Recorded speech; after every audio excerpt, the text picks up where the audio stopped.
भारत में पिछले 2 सालों में विमानों के जीपीएस सिस्टम के साथ 1951 बार छेड़छाड़ की घटनाएं हो चुकी हैं। केंद्र सरकार ने लोकसभा में ये जानकारी दी। जीपीएस विमान को उसकी सही लोकेशन, दिशा और ऊंचाई बताता है। उड़ान के दौरान नेविगेशन में अहम भूमिका निभाता है। लेकिन जीपीएस डेटा में गड़बड़ी से विमान की दिशा भटक सकती है, जो किसी भी बड़ी घटना का कारण बन सकती है। कुछ दिन पहले दिल्ली, मुंबई, कोलकाता, अमृतसर, हैदराबाद, बेंगलुरु और चेन्नई एयरपोर्ट पर भी जीपीएस स्पूफिंग और छेड़छाड़ की घटनाएं सामने आई। नागरिक उड्डयन राज्य मंत्री मुरलीधर मोहोल ने कहा, वायरलेस मॉनिटरिंग ऑर्गेनाइजेशन इसकी जांच कर रहा है। 10 नवंबर को डीजीसीए ने दिल्ली एयरपोर्ट के आसपास जीपीएस स्पूफिंग जीएनएसए से छेड़छाड़ की रियल टाइम रिपोर्टिंग के लिए एसओपी जारी की थी।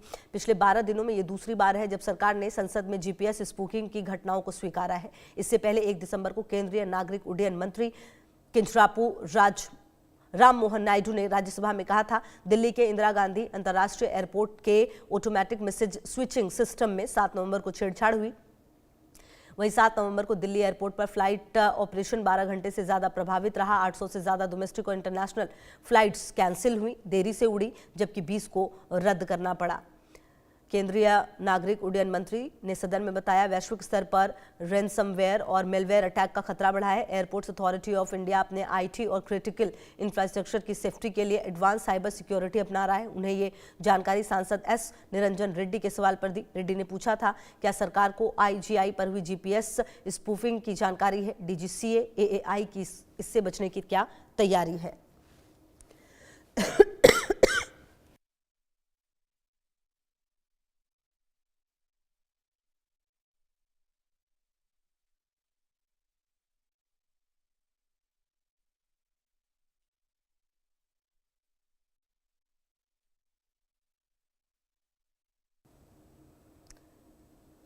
तो आपको बता दें कि जब इसका जवाब दिया गया है उसके बाद सवाल कई सारे उठने लगे हैं कि आखिरकार अगर आप देखिए कि एयरपोर्ट्स पर अगर विमान में जीपीएस के साथ गड़बड़ी होगी तो आप समझिए कि कितनी बड़ी घटनाओं को आने वाले समय में अंजाम दिया जा सकता है।